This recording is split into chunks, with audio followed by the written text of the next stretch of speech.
If you're interested in maintaining a healthy, loving, and long-term relationship, then you're going to want to stay tuned because in today's video, I'm going to share with you the reasons why most marriages fail and what you need to know so that you can navigate your relationship with the skill, authenticity, and learn to thrive together as a couple. Welcome back to my channel. My name is Kimberly Hill, and I'm a men's life, dating, and relationship coach.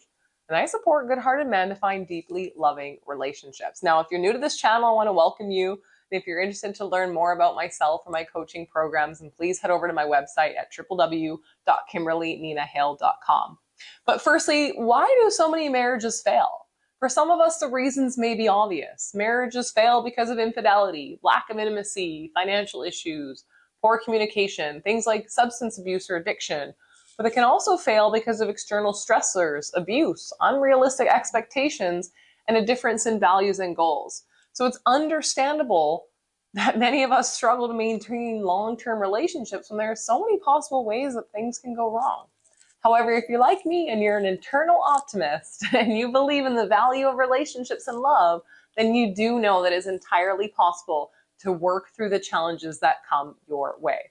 But in order to do so, having an understanding of what can break down and erode your relationship will help you face those challenges with more skill, grace, and even a bit of fun. And in order to do that, I'm going to share with you the 8 most common areas of conflict that lead to a relationship breakdown and share with you a couple of suggestions and strategies on how you can resolve these conflicts, but also thrive with your partner. The Gottman Institute, which is a renowned center for marriage and relationship research, has identified 8 common areas of relationship conflict. And the first, without much surprise, is communication. When we have misunderstandings, miscommunication, and poor listening skills, it can cause and lead to tension in our relationships.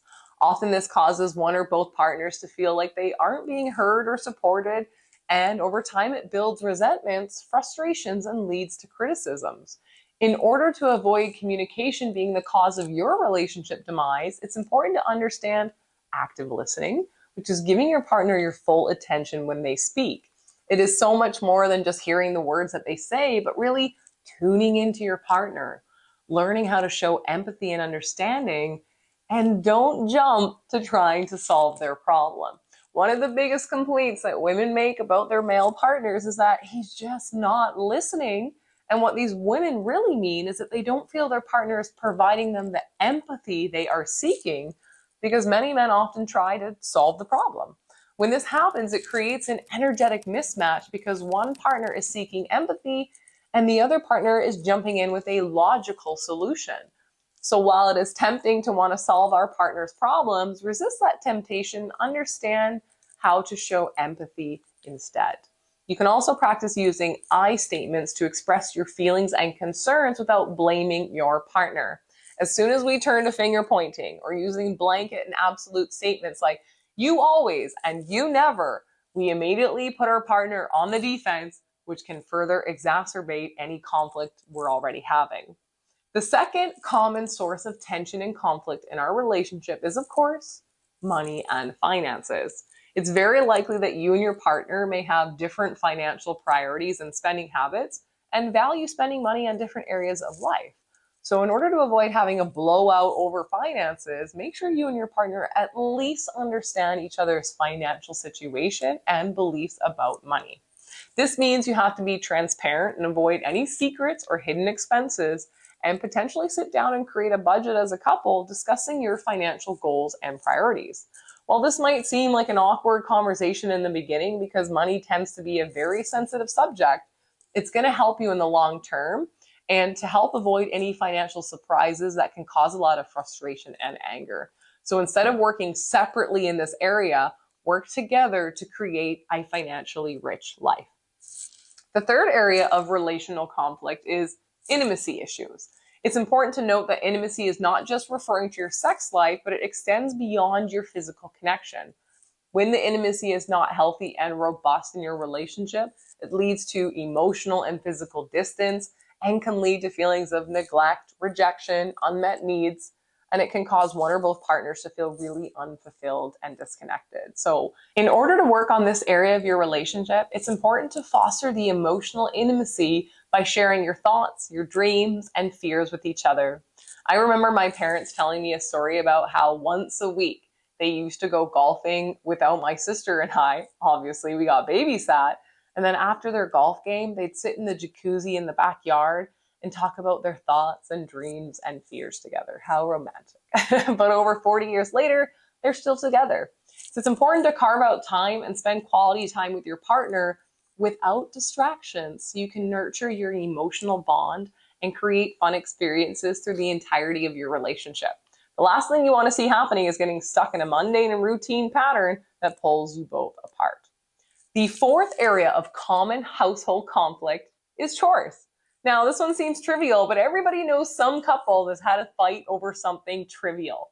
Maybe it is the way you and your partner fill up and unload the dishwasher, or you and your partner have different ideas of tidiness and cleanliness. If there is an unequal division of household chores or a very different sense of cleanliness and tidiness, well, this is going to create resentment, frustration, and over time lead to a sense of inequality in the relationship, which will fuel the emotional detachment. So if your goal is to have a thriving long-term relationship, then you got to sit down and divide household chores fairly, express gratitude for what your partner is making an effort to do, and be willing to adopt and compromise if your circumstances change. Now, don't try and take the high road here and ignore the fact that you're feeling underappreciated, because while it might not feel like a big deal in the moment, over time, these tiny fights will end your relationship in what I call death by 1,000 cuts. Now, the fifth area of conflict in our relationships is our family dynamics. As I've mentioned before on this channel, one of the precursors to falling in love is our social influence. So our family dynamics, which extends to in-laws, can create tension in our relationship if there's lots of drama. Now, if boundaries are not being enforced when it comes to the larger family, it can create a sense of insecurity and even division in the relationship, as people tend to pick sides. So as you build a loving relationship with your partner, it's also important to discuss and establish boundaries around interactions with other family members, especially if they are troublesome. So you will need to constantly keep the lines of communication open where you and your partner both discuss your feelings and concerns about the larger family. You also want to make sure that you stand by your partner when dealing with difficult family situations to demonstrate that you're in fact a united front. Now, the sixth area of common conflict is around trust and infidelity. It's no surprise that trust is one of the major foundations of a healthy relationship, and any issues around trust or infidelity can be very painful. I have another video I released on the motivations for why men and women stray outside of their relationships. So if you're looking for more insight as to the motivations, check out this video. Now, any breach of trust or infidelity can cause profound emotional wounds. It can really lead to a significant breakdown in the relationship. It is difficult to rebuild trust and emotional intimacy, so make sure that you and your partner are communicating often about how you're both feeling about the relationship to reduce the likelihood of infidelity. And if trust has been broken, it's important to be transparent about your actions and intentions so that you can rebuild trust through honesty itself. The seventh area of common conflict in your relationship is jealousy and insecurity.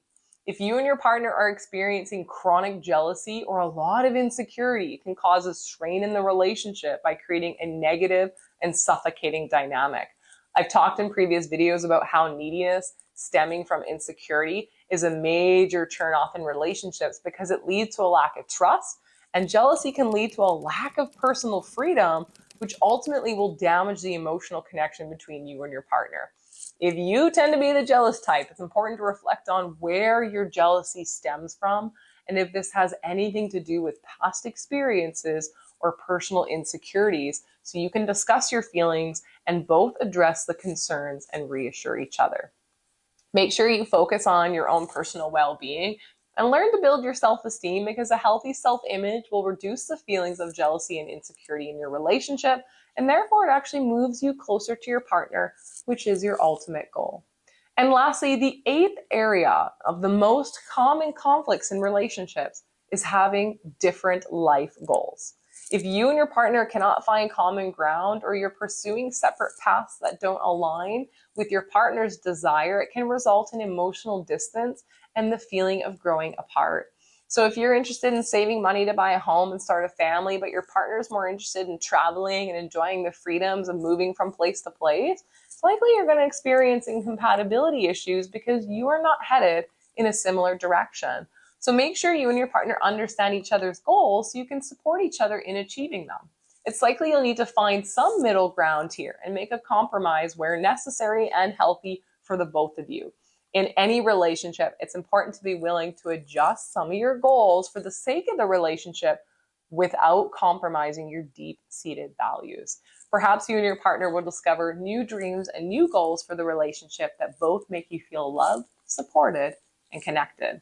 Now, these are 8 common areas of relational conflict that can lead to divorce or a breakup if not addressed maturely and effectively.